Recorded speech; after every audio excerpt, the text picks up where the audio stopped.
Thân chào cả nhà, không nên xem chùa đâu đó. Nhớ đăng ký, like, comment để ủng hộ tin nha. Đêm khuya tôi bị tiếng nhắn tin đánh thức. Ông dâu không phải người, không được đi đám cưới. Minh hôn mới chỉ dùng một phù dâu, lại đang là tiết trung nguyên, cô ấy muốn lấy mạng cô. Tôi vội vàng gửi tin cho Huyên Huyên. Có phải cậu đắc tội với ai không? Ngay khi tin nhắn được gửi đi, đèn trong phòng ngủ chợt tắt. Tôi đã bị dọa. Lúc sau mới biết là khu phố tôi đã bị cúp điện rồi. Huyên Huyên, cậu ấy đang mang thai, đêm khuya vẫn chưa ngủ. Nhanh chóng trả lời tin nhắn của tôi. Bạn yêu, sao nửa đêm cậu lại đột nhiên hỏi tớ câu này? Tôi do dự một chút, vẫn là đem chuyện vừa nhận được tin nhắn khó hiểu kể với cô ấy. Vài phút sau, cô ấy trả lời tôi một đoạn dài như sau. Bạn yêu, chồng tớ có bạn gái cũ, luôn quấy rầy anh ấy. Sau khi biết tin chúng tớ sắp kết hôn, cô ta đã làm rất nhiều chuyện điên rồ, nói chuyện những lời ác ý về tớ, muốn làm cho tớ bị hủy hoại danh tiếng, khiến tớ không thể sinh em bé trong bụng suôn sẻ. Nếu thật sự là hắn tìm được cậu, vậy thì đừng để ý đến cô ta. Người phụ nữ đó là một kẻ điên. Bạn yêu, ngày mai bạn đến sớm đi. Sống một mình không an toàn đâu. Bạn là bạn tốt của tớ, tớ sợ cô ta sẽ tìm đến cậu, vô cớ lôi kéo cậu vào chuyện này, sau đó phát điên với cậu. Trong lòng tôi cười khổ. May mắn bản thân không đem chuyện có kẻ đột nhập nói với cậu ta, nếu không, không biết cậu ấy sẽ bị dọa thành dạng gì đâu. Ngày cưới của Huyên Huyên là ngày 18. Tôi đã định đến đó một ngày trước đám cưới. Sáng sớm nay đã là ngày 16 rồi. Đi sớm một ngày không ảnh hưởng nhiều đến tôi. Tôi trả lời Huyên Huyên bằng một cái túi biểu cảm ok. Ngày hôm sau khi thức dậy đã 3 giờ sáng rồi. Theo thói quen lấy điện thoại từ dưới gối, xem thời gian, phát hiện quản lý tòa nhà đã trả lời tin nhắn của tôi. Sau khi biết nhà tôi có thể đã bị trộm ghé thăm, thái độ của quản lý tòa nhà rất hợp tác. Chủ sở hữu thân mến, từ 8 giờ tối qua đến 6 giờ sáng, chỉ có 2 người xuất hiện trong camera giám sát. Lúc đầu là khoảng 11:30, ông hàng xóm trên tầng cao nhất về nhà, sau đó là chính cô, nửa đêm tự gõ cửa nhà bạn rồi đi vào. Trong khi đó, quản lý tòa nhà cũng gửi cho tôi 2 đoạn video giám sát. Nhìn vào hình ảnh giám sát tôi càng thêm nghi ngờ. Có lẽ là do ý thức tâm lý, tôi luôn cảm thấy trong bóng tối có một đôi mắt chết nhìn chằm chằm vào tôi. Vốn đang ở nhà tự nhiên khiến tôi mất cảm giác an toàn. Nghĩ về thỏa thuận với Huyên Huyên, tôi vội vàng đóng gói vài thứ rồi đến thành phố nơi cô ấy đang ở. Nói với Huyên Huyên trên đường đi rằng tôi sắp đến khách sạn rồi, nhưng cô ấy không trả lời tôi. Đến khách sạn, tôi mới phản ứng lại, điện thoại hết lưu lượng dữ liệu rồi. Đột nhiên tim tôi run lên, vậy tối qua khu phố tắt điện rồi, tôi không có wifi và hết lưu lượng truy cập. Làm thế nào để trò chuyện với Huyên Huyên? Huyên Huyên không nhận thấy sự bất thường của tôi. Cô ấy nhẹ nhàng nắm lấy tay tôi. Tối qua không phải bảo cậu đến sớm hơn sao? Tôi đã rất lo lắng. Tôi cười miễn cưỡng. 3 tháng không gặp, bụng của Huyên Huyên đã trở nên rõ ràng. Tôi đưa giấy tờ cho quầy lễ tân. Thẻ phòng tôi nhận được đánh dấu số phòng của tôi là 414. Tôi từng nghe người ta nói, phòng có chữ số 4 của khách sạn nhất định không được ở. Lúc này trong thang máy, trong lòng tôi đầy lo lắng, rất muốn hỏi người nhắn tin, tại sao lại cảnh báo tôi không nên đến đám cưới của Huyên Huyên. Đáng tiếc là tin nhắn đó đã bị tôi xóa rồi. Niềm tin của tôi vào Huyên Huyên đã thay đổi từ 100% thành hoài nghi. Cậu ấy thật sự không phải là người sao? Sẽ hại tôi sao? Nhìn Huyên Huyên trước mặt, tôi đột nhiên cảm thấy có chút xa lạ. Chúng tôi lớn lên cùng nhau, quan hệ rất tốt. Nhưng 3 tháng trước, cậu ta đột nhiên biến mất, làm sao tìm cũng không tìm thấy. Mấy ngày trước cậu ấy đột nhiên xuất hiện, nói với tôi là cậu ấy sắp kết hôn, muốn để tôi làm phù dâu duy nhất của cậu ấy. Tôi đã rất bất ngờ, vì cậu ấy chưa bao giờ tiết lộ chuyện yêu đương với tôi. Xem ra kết hôn là vì mang thai. Khi đó cô ấy nói bạn yêu, bụng tớ ngày càng phình to, nếu còn trì hoãn nữa thì váy cưới sợ là không mặc được. Không muốn đám cưới bị hủy. Người dân địa phương đều biết tháng 7 không nên kết hôn, sẽ gặp thứ không sạch sẽ, nhưng cậu ấy lại chọn ngày tiết trung nguyên. Lúc đó tôi không kịp phản ứng lại, bây giờ nghĩ lại thấy bản thân thật là ngốc. Lúc này tôi rất muốn tìm hiểu, Huyên Huyên thực sự không phải là người sống sao? Trong lòng càng hy vọng người nhắn tin nặc danh đó nhanh chóng để có thể cho tôi thêm gợi ý. Thế là tôi mở điện thoại ra xem, lại nhận được một tin nhắn nữa. Tôi run tay nhanh chóng mở ra. Bạn thân của cô bị mắc kẹt trong sự oán hận, đừng ra ngoài sau 1 giờ. Cũng đừng bao giờ gặp cô ta. Đừng ra ngoài. Tin nhắn này làm tôi sợ chết khiếp. Rất nhanh đã đến tầng 4. Huyên Huyên đi phía trước, và cuối hành lang là phòng 414. Tôi vô thức liếc nhìn thời gian, 12:58. Trong lòng tôi rất loạn, lén lút trả lời, bạn làm thế nào để chứng minh mình không phải là kẻ nói dối? Đối phương trả lời ngay, cô ta có những đốm sán xanh khắp người. Cô xem màu da dưới cổ cô ta đi, liền biết có phải thật không. Tôi lén nhìn Huyên Huyên. Cô ấy mặc đồ kín cổng cao tường, chỉ có 2 tay lộ ra ngoài, đặc biệt là màu trắng nhợt nhạt và một số phù nề. Huyên Huyên hơi sốt ruột nói, bạn yêu, mở cửa đi, tớ chờ cậu nửa ngày rồi, bụng to, chân nặng, đứng mệt quá, cho tớ vào đi. Tôi nhìn vào điện thoại, thời gian nhảy tới 12:59, nhưng Huyên Huyên lúc này không có gì bất thường cả. Nhưng tin nhắn nặc danh chắc chắn cậu ta không phải là người. Chẳng lẽ là Huyên Huyên vì để qua mặt tôi mà đã chuẩn bị từ trước? Tôi đã không gặp cậu ấy trong 3 tháng. Nếu tin nhắn là thật, tôi phải làm gì? Lịch sự là không cần thiết vào lúc này. Bảo vệ mạng sống mới là cần nhất. Tôi nhanh chóng mở cửa vào phòng, giữ Huyên Huyên ngoài cửa. Tớ đã thức đêm qua, buồn ngủ quá, chờ ngủ dậy mới tìm cậu nhé. Tôi vừa nói vừa dụi mắt. Tối qua ngủ không ngon, cũng không phải nói dối. Huyên Huyên nhìn chằm chằm vào tôi và nói, được rồi, vậy cậu nghỉ ngơi đi, tối nay tớ lại tới tìm cậu. Tôi nhanh chóng đóng cửa lại, rồi chăm chú nhìn điện thoại. Các con số trên màn hình điện thoại chỉ nhảy lên một chút. Tôi thở dài một hơi, cảm giác như đã thoát chết. Nhưng tin nhắn của Huyên Huyên đột nhiên gửi đến đây. Ma Hoa, có phải cậu tin lời của tên điên đó không? Cô ta nói tôi là một xác chết, cơ thể phê phu nề và xám xanh phải không? Cô ta nói thế với mọi người xung quanh ớ. Người khác hiểu lầm tớ thế nào cũng không sao, nhưng tình cảm của chúng ta lâu như vậy, làm sao cậu có thể không tin tớ? Thì ra tâm tư nhỏ này của tôi, Huyên Huyên đã nhìn thấu tất cả. Tôi nghĩ rồi, tôi vẫn gọi số nặc danh. Số bạn gọi là số trống. Có lẽ là bên kia không muốn tiết lộ thân phận của mình rồi. Tôi nằm trên giường khách sạn, sớm buồn ngủ. Lúc tỉnh dậy đã là buổi tối. Giờ ăn tối đã qua rồi. Tôi muốn đến nhà hàng của khách sạn, nhưng tôi nhớ tin nhắn nặc danh đã cảnh báo tôi một chút. Sau này không được gặp bạn thân, đừng ra ngoài. Nhưng tôi gần như ngất xỉu rồi. Trong phòng cũng không có đồ ăn. Tôi nghĩ tôi vẫn ở trong khách sạn, không thể tính là đi ra ngoài. Vừa bước một chân ra khỏi cửa, có một người phụ nữ xông vào tầm mắt của tôi. Mái tóc rối bù của cô ấy che nửa khuôn mặt. Tôi giật mình.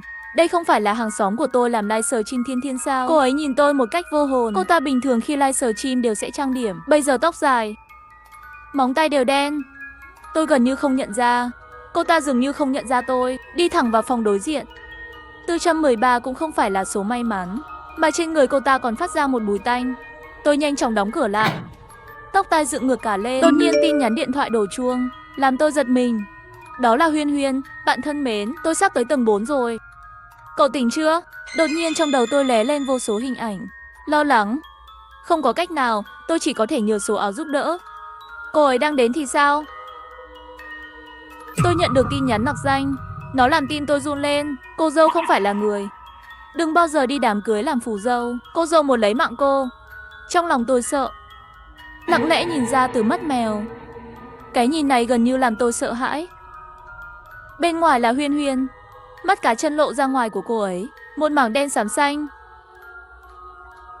Chính là Giống La, tử thi bị phân hủy trong phim truyền hình, nhìn rất dọa người.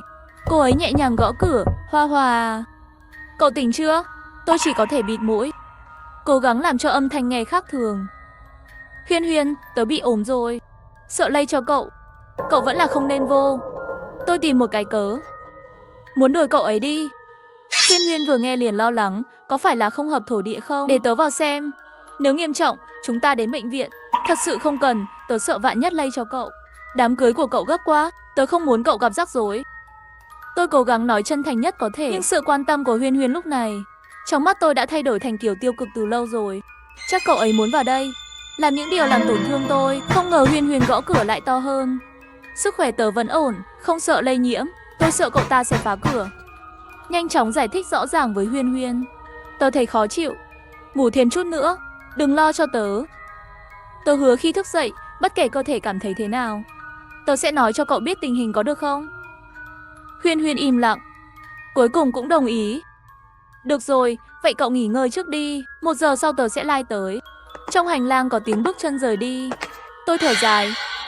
May mà mình thoát được một kiếp, nhưng phải làm gì sau 1 giờ nữa? Tôi chỉ có thể đặt hy vọng vào đoạn tin nhắn nặc danh đó. Hy vọng hắn có thể chỉ cho tôi một con đường sống. Tôi bên đã kia lại chậm trễ không trả lời.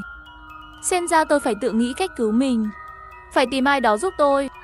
Tôi nhớ người hàng xóm tôi gặp ở hành lang, là một người dẫn chương trình nói về linh dị. Tôi nghĩ cô ta có cách để đối phó với những điều kỳ lạ này. Vì vậy, tôi ngay lập tức gửi cho cô ấy một tin nhắn. Bạn có đó không? Cô ấy nhanh chóng trả lời rằng cô ấy đang xử lý một số việc ở thành phố, và tôi nghĩ Thật là trùng hợp, tôi cố gắng để tiếp cận cô ta. Tôi cũng ở thành phố đây. Vừa rồi hình như nhìn thấy một người rất giống bạn. Không kịp chào hỏi. Là bạn sao? Hàng xóm Thiên Thiên không trả lời tin nhắn nữa. Tôi đoán cô ta đang bận. Nhìn thấy 1 giờ đã thỏa thuận ngày càng gần hơn. Tôi quyết định không ngồi chờ chết nữa. Tôi lấy hết dũng khí đi gõ cửa phòng 413 đối diện. Cánh cửa mở ra và một người đàn ông cao to ló đầu ra. Mắt cảnh giác chết người. Tôi nhanh chóng giải thích. Xin chào, tôi tìm cô gái vừa vào phòng anh. Cô ấy là hàng xóm của tôi. Xin hỏi cô ấy còn trong đó không? Người phụ nữ nào? Tôi sống một mình. Cô nhìn nhầm rồi. Đối phương hung hăng nhìn tôi một cái, rồi đóng sầm cửa lại. Lần này tôi ngơ luôn rồi. Chẳng lẽ những gì tôi vừa nhìn thấy là ảo giác sao? Nhưng còn mùi máu thì sao? Tôi trở về phòng đang buồn bã. Tin nhắn của Thiên Thiên đến rồi. Tôi đang ở khách sạn Hoa Hoa. Còn cậu? Khách sạn Hoa Hoa chính là khách sạn tôi đang ở bây giờ. Điều này cho thấy tôi không nhận nhầm người. Nhưng tại sao người đàn ông sống với cô ta lại không thừa nhận sự tồn tại của Thiên Thiên? Nhưng tôi không có thời gian lo cho mình, thì lấy đâu ra tâm tư tò mò chuyện của người khác. Nhận được câu trả lời của Thiên Thiên, tôi như nắm được ngọn cỏ cứu mạng. Vội vàng trả lời Thiên Thiên. Hình như tôi gặp phải chuyện gì đó không hay rồi. Tôi nhớ bạn là người dẫn chương trình tâm linh. Không biết bạn có cách nào giúp tôi không? Cô ấy yêu cầu tôi nói chi tiết về tình hình. Tôi vội vàng mời cô ta đến phòng tôi làm khách. Cô ta lập tức đồng ý. Vài phút sau, cô ta tới. Nhưng so với lúc nãy, trước mắt cô ấy dường như thay đổi thành một người khác. Cô ấy trang điểm tinh tế, không có mái tóc dài. Tôi có chút nghi ngờ khi tôi gặp cô ở hành lang. Tay cô không phải bị thương sao? Cô ấy nói nhẹ nhàng rằng, bạn nhìn nhầm rồi phải không? Tôi đã ở trong phòng chưa từng ra khỏi cửa. Không có thời gian nghĩ nhiều, tôi chỉ có thể tránh xem như mình nhìn nhầm. Những điều kỳ lạ xảy ra trong 24 giờ này, tất cả đều nói với cô ta. Thiên Thiên bịt miệng nhíu mày, phân tích cùng tôi. Bạn thân cô mất tích 3 tháng rồi quay lại nói muốn kết hôn, lại đang mang thai, nhưng 3 tháng bụng không thể lộ rõ như vậy được. Ngoài ra, mảng đen xám xanh trên mắt cá chân cô ấy không phải người sống có thể có. Tin nhắn nặc danh nói đúng. Tiết Trung Nguyên, cô ta có thể muốn lấy mạng bạn. Ma Hoa, cậu phải tìm cách giết cô ta, nếu không cô sẽ gặp nguy hiểm. Tôi lắc lắc đầu. Làm sao tôi dám? Thiên Thiên nhẹ nhàng nắm chặt tay tôi, ánh mắt kiên định. Cô ta đã chết rồi, không còn là bạn thân của bạn nữa. Giữ cô ta lại sẽ chỉ mang lại nhiều nguy hiểm hơn. Nói thật thì, tôi đến đây vì cô. Trái tim tôi bắt đầu run sợ, lời nói lại không tự chủ được thốt ra. Làm thế nào tôi có thể giết cậu ta? Thiên Thiên đưa cho tôi một con dao sắc nhọt và một gói bột thuốc. Đạo sĩ nói bột này có thể làm cho cô ta hiện nguyên hình, sau đó dùng cái tay này kết thúc tất cả. Lời nói chưa xong, tiếng bước chân ở hành lang lại vang lên, nhắc tôi rằng 1 giờ đã đến. Tiếng gõ cửa của Huyên Huyên rất rõ ràng. Lòng bàn tay tôi đang đổ mồ hôi, giữ chặt bột thuốc. Thiên Thiên nhanh chóng trốn vào nhà vệ sinh. Tôi hít một hơi thật sâu, mở cửa ra. Huyên Huyên đứng ngoài cửa, trong tay cầm hộp thuốc, mặt đầy quan tâm. Sau khi cậu ấy bước vào, cậu ấy thường xuyên chạm vào đầu tôi, nhẹ nhõm sau khi xác nhận tôi không sao. Sự lo lắng và nhiệt tình của Huyên Huyên, nó làm tôi nhớ lại những ngày đi học. Thể chất của tôi rất tệ, mỗi khi bị bệnh, cô ấy luôn tình nguyện chăm sóc tôi. Huyên Huyên coi tôi là bạn thân nhất. Cô ấy thật sự sẽ hại tôi sao? Lúc này Huyên Huyên tự nhiên đưa tay muốn kéo tôi. Tôi vô thức né tránh. Tôi thấy rõ trong mắt cô ấy dấu vết của sự tổn thương, chỉ còn cách giải thích. Huyên Huyên, tớ sợ lây bệnh cho bạn, nếu không bạn về trước đi. Tôi miễn cưỡng nở một nụ cười. Tôi thừa nhận tôi do dự. Ngay cả khi Huyên Huyên không phải là con người, không đến lúc cần thiết, tôi cũng không muốn tin. Huyên Huyên lương thiện, dịu dàng lại muốn mạng của tôi. Cô ấy luôn là người bạn tốt duy nhất của tôi. Huyên Huyên rất thông minh. Cô ấy nhanh chóng nhận thấy có gì đó không ổn với tay trái của tôi, kéo mạnh. Tay tôi bị xé ra, bột vô tình làm đổ lên người cậu ta. Khoảnh khắc đó, tôi đã rất bối rối. Vội vàng giải thích với Huyên Huyên, tôi thật sự không cố ý. Nhưng cô ấy dường như không nghe lời tôi nói, trực tiếp đi thẳng vào nhà vệ sinh. Mở cửa ra, Thiên Thiên từ từ đi ra, bình tĩnh nhìn Huyên Huyên. Trong lòng tôi dâng lên một linh cảm không tốt. Huyên Huyên kéo tôi đến phía sau cậu ấy, chỉ vào Thiên Thiên giận dữ. Ma Hoa, sao cậu có thể hồ đồ như vậy chứ? Vậy mà tin lời cô ta nói, đó là bạn gái cũ của bạn trai tớ, người phụ nữ điên rồ mà tớ thường nhắc đến. Tôi đã không phản ứng trong một thời gian, chỉ ngạc nhiên nhìn Thiên Thiên. Còn Thiên Thiên lại duyên dáng móc ngón tay chỉ vào tôi.